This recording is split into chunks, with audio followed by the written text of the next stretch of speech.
नमस्कार मित्रांनो, आज आपण शिकणार आहोत इयत्ता चौथीचा परिसर भाग 2चा पाठ दुसरा, संतांची कामगिरी.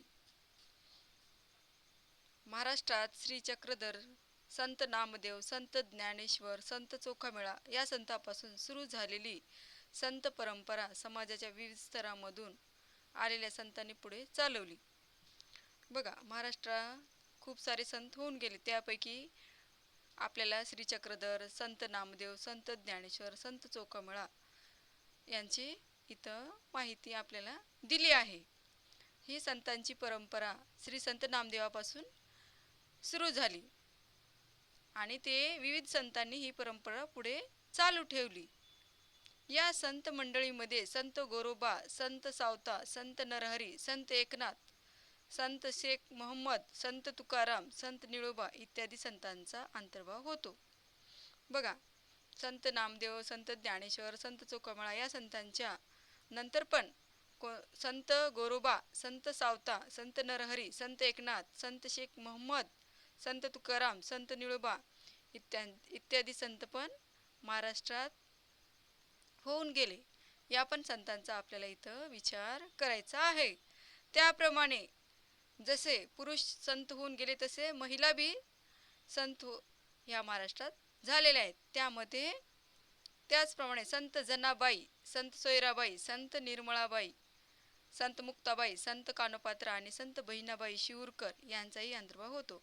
मग महिला संतांमध्ये कोणाकोणाचा समावेश आहे?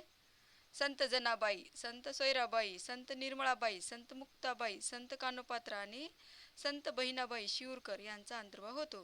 हे महाराष्ट्रातले आपल्या थोर संत आहेत. या संतांनी महाराष्ट्रातील समाजात एक चांगल्या प्रकारचे शिकवण देण्याचे कार्य केले आहे. या संतांनी कोणती शिकवण बरी दिली समाजाला? त्यांनी लोकांना दया, अहिंसा, परोपकार, सेवा, समता, बंधुभाव इत्यादी गुणाची शिकवण दिली. बघा, संतांनी या कोणती शिकवण दिली मग लोकांना? दया, अहिंसा, परोपकार, सेवा, समता, बंधुभाव इत्यादी गुणांची शिकवण दिली. दया म्हणजे एखाद्या प्राणीमात्रावर दया करणे, त्यांच्यावर अन्याय अत्याचार न करणे.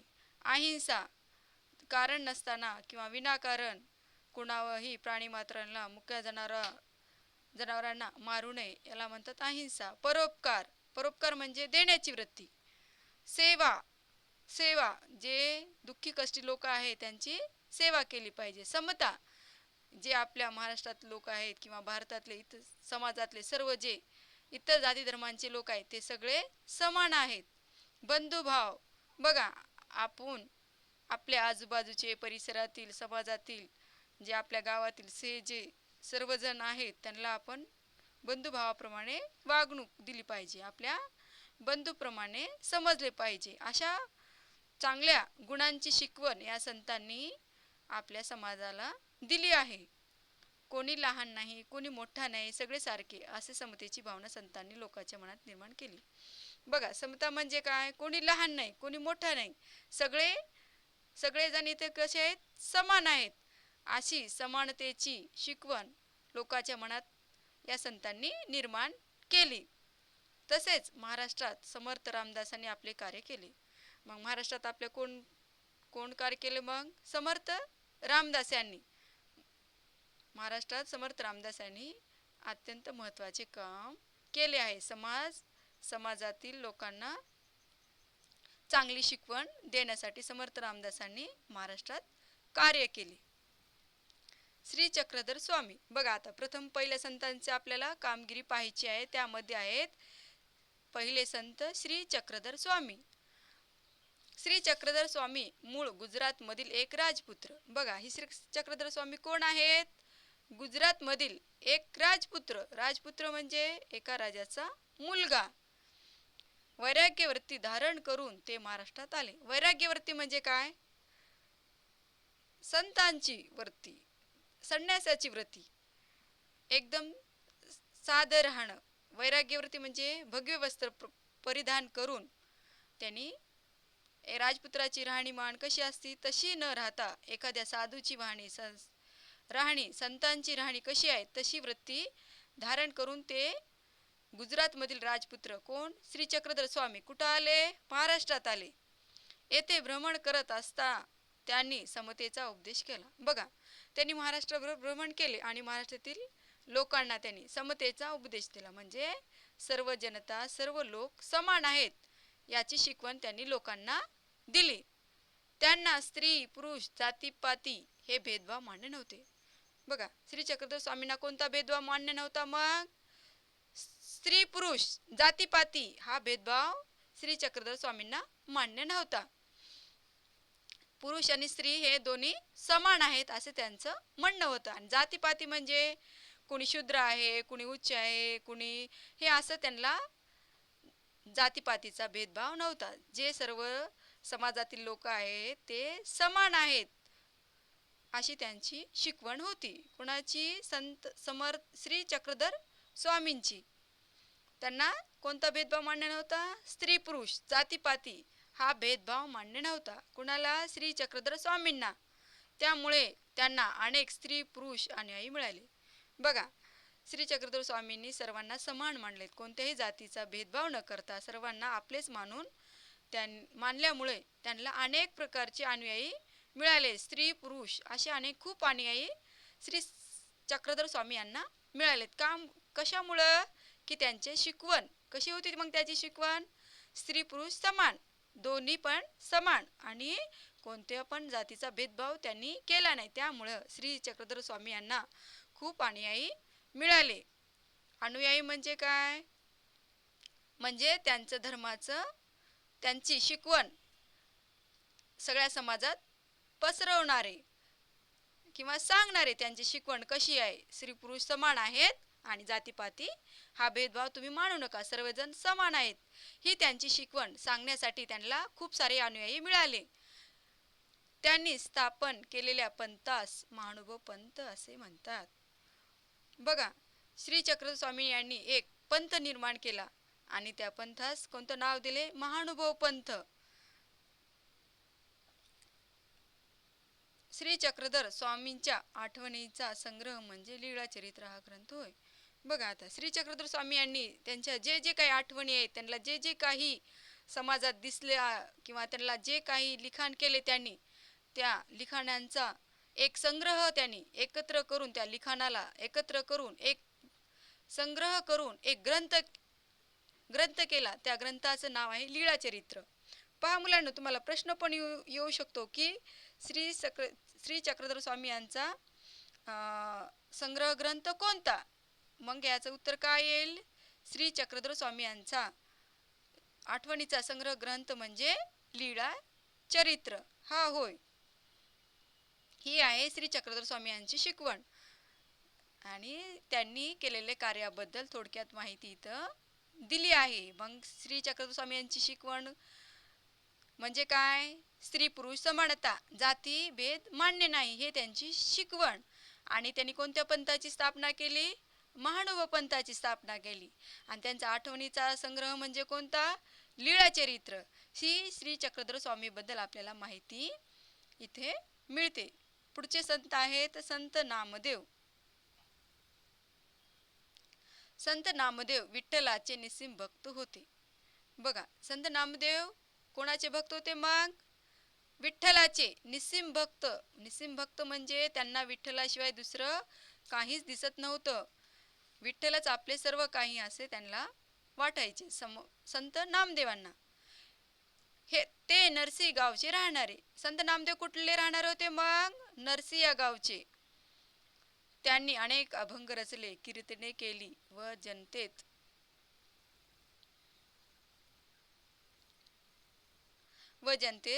जागृती निर्माण केली. बघा, संत नामदेवांनी अनेक कीर्तने केली, भजने केली आणि त्या कीर्तनातून त्यांनी काय केले? लोकांमध्ये जागृती निर्माण केली. त्यांनी भागवत धर्माच्या प्रसारासाठी महाराष्ट्रभर संचार केला. बघा, भागवत धर्म म्हणजे हे वारकरी संप्रदाय, विठ्ठलाची भक्ती करणारे भागवत धर्माचे प्रसार त्यांनी महाराष्ट्रभर केला. संत नामदेवांनी त्यांनी लोकांना भक्तीची शिकवण दिली. बघा, संत नामदेवांनी लोकांच्या मनात भक्ती निर्माण करण्याचे मोठे कार्य केले आहे. धर्मरक्षणाचा व भक्ती मार्गाचा खंबीर निर्धार लोकांच्या मनात निर्माण केला. बघा, धर्माचं रक्षण आणि भक्ती मार्गाचा खंबीर निर्धार, आपल्या हिंदू धर्माचे रक्षण त्यांनी केले व भक्ती मार्गाचा खंबीर निर्धार लोकांच्या मनात, म्हणजे भक्ती केल्यामुळं लोकांचे जीवन सार्थक होते किंवा त्यांचे जीवन चांगले होते, त्यांच्या जीवनातले दुःख कमी होतात आणि ईश्वरच हा एक सत्य आहे हे सांगण्याचं कार्य संत नामदेवांनी केले आहे.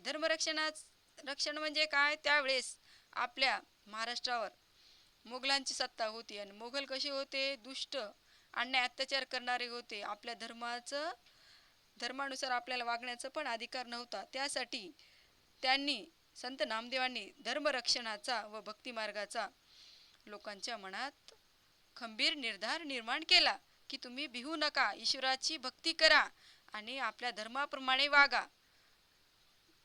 ईश्वराची भक्ती केल्यामुळे आपल्याला काय? एक प्रकारची ऊर्जा मिळते, एक प्रकारची शक्ती मिळते, असे सांगण्याचा प्रयत्न संत नामदेवांनी कीर्तनातून, भजनातून केला आहे. संत नामदेवांनी पुढे भारतभर प्रवास करून मानव धर्माचा संदेश पोहोचवला. संत नामदेवांनी भारतभर प्रवास केला. बघा, फक्त संत नामदेव महाराष्ट्रापुरते न राहता त्यांनी पूर्ण भारतातही प्रवास केला आणि भारतात प्रवास करून त्यांनी लोकांच्या मनात मानव धर्माचा संदेश पोहोचवला.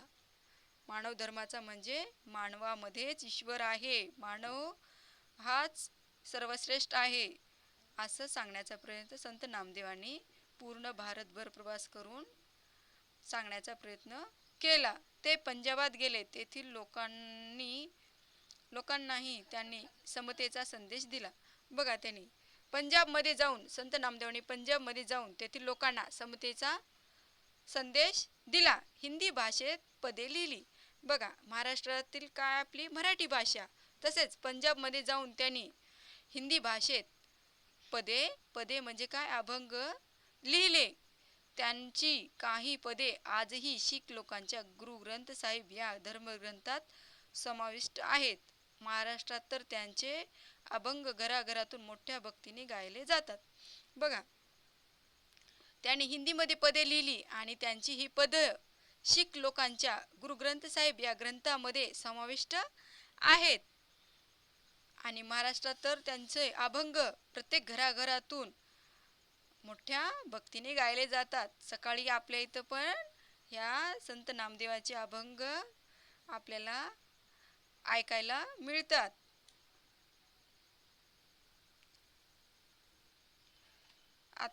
आता तिसरे संत आहेत आपले संत ज्ञानेश्वर. पहिले आपण संत कोणते पाहिले? श्री चक्रधर स्वामी.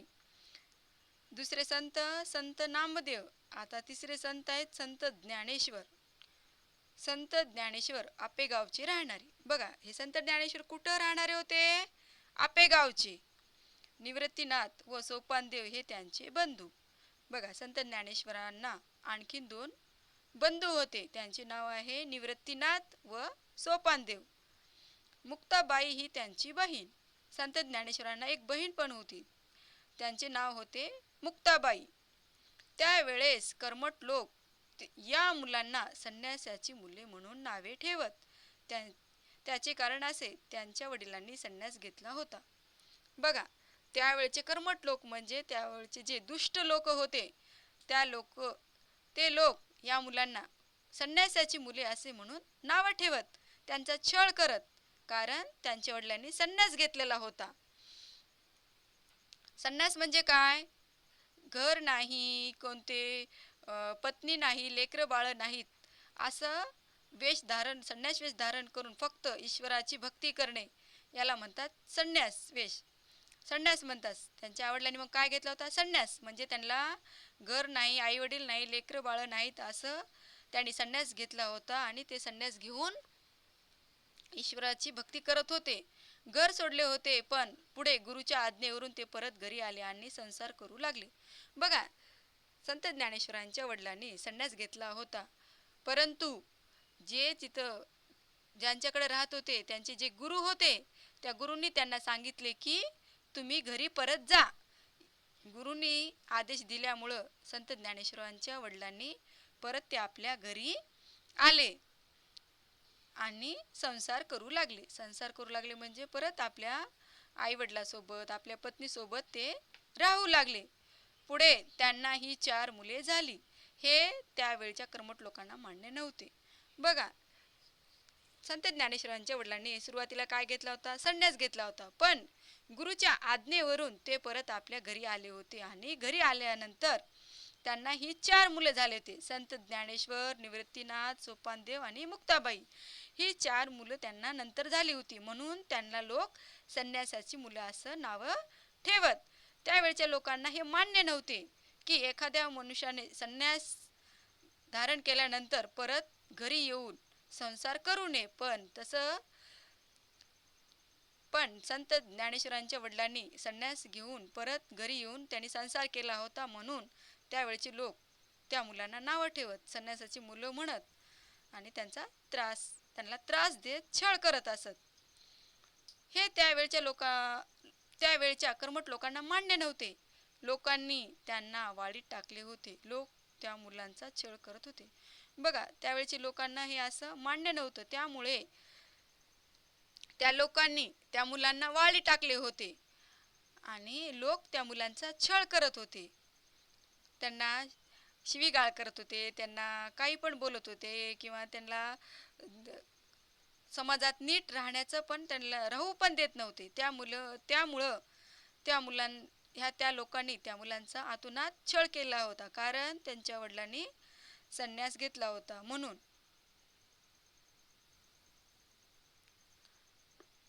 ज्ञानेश्वर एकदा भिक्षेची झोळी घेऊन गावात गेले, पण कोणी त्यांना भिक्षा घातली नाही. बघा, संत ज्ञानेश्वर एकदा गावामध्ये भिक्षा मागण्यासाठी गेले असता लोकांनी त्यांना भिक्षा दिली नाही. सगळीकडे त्यांना वेडेवाकडे बोल ऐकावे लागले. त्यांच्या बालमनाला खूप दुःख झाले होते. बघा, संत ज्ञानेश्वर हे काय छोटे होते आणि ते घरोघरी भिक्षा मागून आपलं जेवणासाठी शिदा किंवा काय पीठ हे जमा करत. पण त्या दिवशी त्या संत ज्ञानेश्वरांना कोणी भिक्षा पण दिली नाही आणि काही पण वेडेवाकडे बोलले त्या लोकांनी. त्यामुळं त्यांचं ते बालमन खूप दुःखी झालं. बघा, लहान मुलाला कोणी जर काही वेडेवाकडं बोललं तर ते मूल दुःखी होतं की नाही?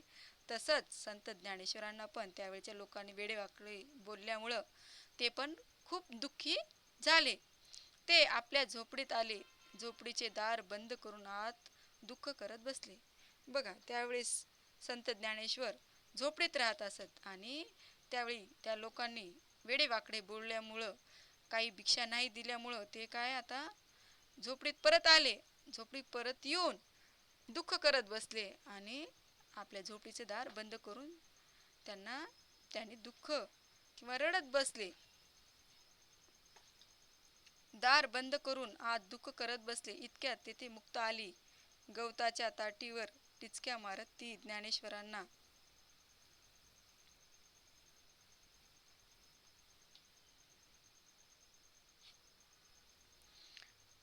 म्हणाली, ताटी उघडा ज्ञानेश्वरा. अहो, आपण दुःखी कष्टी होऊन कसे चालेल? जगाचे कल्याण कोण करील? बहिणीच्या उपदेशाने ज्ञानेश्वरांना हुरूप आला. बघा, संत ज्ञानेश्वर दुःख करत आपल्या झोपडीत बसले असता दारावर टिचक्या मारत किंवा असं थपथप करत आपल्या झोपडीच्या दारावर संत मुक्ताबाई त्यांनी आपल्या भावाला उपदेश केला. म्हणजे मुक्ताबाई म्हणाली, ताटी उघडा ज्ञानेश्वरा. अहो, आपण दुःखी कष्टी होऊन कसे चालेल? जगाचे कल्याण कोण करील? बघा, ताटी उघडा ज्ञानेश्वरा. हे जे मुक्ताबाई संत ज्ञानेश्वरांना म्हणाली, ताटी उघडा ज्ञानेश्वरा. हे समाजातील जे दुःखी कष्टी लोक आहेत त्यांचं कल्याण कोण करेल? जर तुम्ही जर असं दुःखी कष्टी होऊन जर बसला झोपडीत, ताटी म्हणजे झोपडीचं दार लावून, तर ह्या जगाचे कल्याण कोण करील? असे बहिणीचा उपदेश ऐकून ज्ञानेश्वरांना हुरूप आला. म्हणजे संत ज्ञानेश्वरांना जगाचं कल्याण करायचे होते. हे समजूत संत मुक्ताबाई यांनी दिली. त्यामुळे संत ज्ञानेश्वरांना हुरूप आला.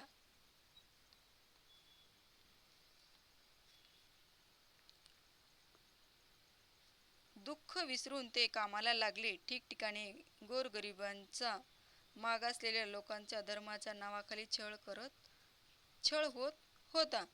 बघा, दुःख विसरून संत ज्ञानेश्वरांना खूप दुःख झाले होते, कारण त्यावेळच्या लोकांनी त्यांना खूप वेडेवाकडं बोलले होते. त्यांच्या बालमनावर त्याचा खूप परिणाम झाला होता. पण बहिणीच्या उपदेशाने संत ज्ञानेश्वरांना एक हुरूप आला होता. नवचैतन्य निर्माण झाले होते त्यांच्या मनामध्ये आणि ते दुःख विसरून ते कामाला लागले. ठिकठिकाणी गोरगरिबांचा, मागासलेल्या लोकांचा धर्माच्या नावाखाली छळ होत होता. बघा, समाजात त्यावेळी ठिकठिकाणी गरीब जे लोक होते, मागासलेले लोक होते, त्या लोकांना हे धर्माच्या नावाखाली ते त्यावेळेचे जे धर्मनिष्ठ लोक होते ते छळ करत होते. पहा मुलांनो, आतापर्यंत जर तुम्हाला शिकवलेला भाग आवडला असेल तर आमच्या चॅनलला सबस्क्राईब करायला विसरू नका. तेव्हा ज्ञानेश्वरांनी लोकांना कळकळीचा उपदेश केला. ईश्वरावर श्रद्धा ठेवा, सगळ्यांशी समतेने वागा, दुःखी माणसांना मदत करा, त्यांचे दुःख नाहीसे करा. मग त्यावेळेस संत ज्ञानेश्वरांनी लोकांना उपदेश केला की तुम्ही ईश्वरावर श्रद्धा ठेवा, सगळ्यांशी समतेने वागा, दुःखी माणसांना मदत करा, त्यांचे दुःख नाहीसे करा. मग त्यांनी संत ज्ञानेश्वरांनी त्यावेळी त्या समाजातील लोकांना फक्त तुम्ही ईश्वराची सेवा करा, ईश्वरावर श्रद्धा ठेवा, ईश्वरालाच आपले सर्व काही माना आणि सर्वांना समानतेची वागणूक द्या, सर्व दुःखी कष्टी लोकांची मदत करा असे, आणि समाजात जिथेही समाजात समानतेची वागणूक वागा, दुःखी माणसांना मदत करा, त्याचे दुःख नाहीसे करा. म्हणजे समाजात जे कोणी दुःखी कष्टी लोक आहेत त्या लोकांचं दुःख दूर करण्याचा प्रयत्न तुम्ही करा, अशी शिकवण संत ज्ञानेश्वर समाजातील लोकांना देऊ लागले. त्यांचा उपदेश गेले 700 वर्ष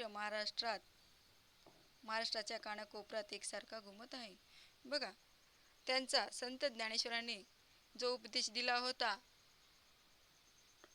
तो उपदेश आजपर्यंत पण महाराष्ट्राच्या अनेक भागामध्ये, प्रत्येक कानाकोपऱ्यामध्ये सारखा घुमत आहे. कोणता उपदेश दिला होता मग संत ज्ञानेश्वरांनी? ईश्वरावर श्रद्धा ठेवा, सगळ्याशी समानतेने वागा, दुःखी माणसांना मदत करा, त्यांचे दुःख नाहीसे करा. हा उपदेश संत ज्ञानेश्वरांनी दिला होता त्यावेळी. आज पण त्या उपदेशाचं सर्व लोक पालन करतात. म्हणून संत ज्ञानेश्वरांना श्रेष्ठ संत म्हणून ओळखले जाते. त्या काळात धर्माचे ज्ञान संस्कृत ग्रंथामध्ये बंदिस्त झाले होते. बघा, संत ज्ञानेश्वर ज्या काळात होऊन गेले त्या काळामध्ये धर्माचे ज्ञान फक्त संस्कृत भाषेमध्येच होते. इतर कोणती भाषा होती त्या भाषेमध्ये धर्माचे ज्ञान नव्हते. फक्त कोणती भाषा? संस्कृत भाषेमध्येच धर्माचे ज्ञान होते. बंदिस्त झाले होते म्हणजे फक्त त्या संस्कृतमध्येच धर्माचे ज्ञान होते. सर्वसामान्य लोकांची बोलण्याची व्यवहाराची भाषा मात्र मराठी होती. बघा, सर्वसामान्य लोकांना कोणती भाषा बोलायला येत असत किंवा समजत असत? मराठी. पण धर्माचे ज्ञान कोणत्या भाषेमध्ये होते? संस्कृतमध्ये. मग सर्वांना संस्कृत भाषा समजत नव्हती किंवा बोलता पण येत नव्हती किंवा वाचता पण येत नव्हती. त्यामुळं फक्त जे पंडित लोक होते त्यांनाच त्या धर्माचे ज्ञान होते आणि इतर सामान्य माणसांना धर्माचे ज्ञान नव्हते. कारण सामान्य माणसाची भाषा मराठी होती आणि धर्माचे ज्ञान फक्त संस्कृत भाषेमध्येच होते. ज्ञानेश्वरांनी मराठी भाषेतून ज्ञानेश्वरी हा फार मोठा ग्रंथ लिहिला. बघा, संत ज्ञानेश्वरांनी सामान्य माणसांना धर्माचे ज्ञान व्हावे, धर्मामध्ये काय आहे हे समजण्यासाठी त्याने ज्ञानेश्वरी ही मराठी भाषेतून पहिला मोठा ग्रंथ लिहिला. हा ग्रंथ खूप मोठा होता आणि हा ग्रंथ मराठीतून लिहिला संत ज्ञानेश्वरांनी. धर्माच्या ज्ञानाचे भंडार त्यांनी लोकांना खुले करून दिले. बघा, फक्त काही मोजक्याच लोकांना धर्माचे ज्ञान होते, कारण धर्माचे ज्ञान कोणत्या भाषेमधून होते? संस्कृतमधून होते. पण सर्वसामान्याची भाषा कोणती होती? मराठी. हे संत ज्ञानेश्वरांनी समजले आणि संत ज्ञानेश्वरांनी त्यांची ज्ञानेश्वरी हा ग्रंथ मराठीतून लिहिला, कारण सर्वसामान्यांना सगळे धर्माचे ज्ञानाचे भंडार खुले करण्याचं कार्य कोणी केले? संत ज्ञानेश्वरांनी. ज्ञानेश्वरी मराठी भाषेतून लिहिल्यामुळं सर्वांना धर्माची माहिती मिळू लागली. लोकांना बंधुभावाची शिकवण दिली.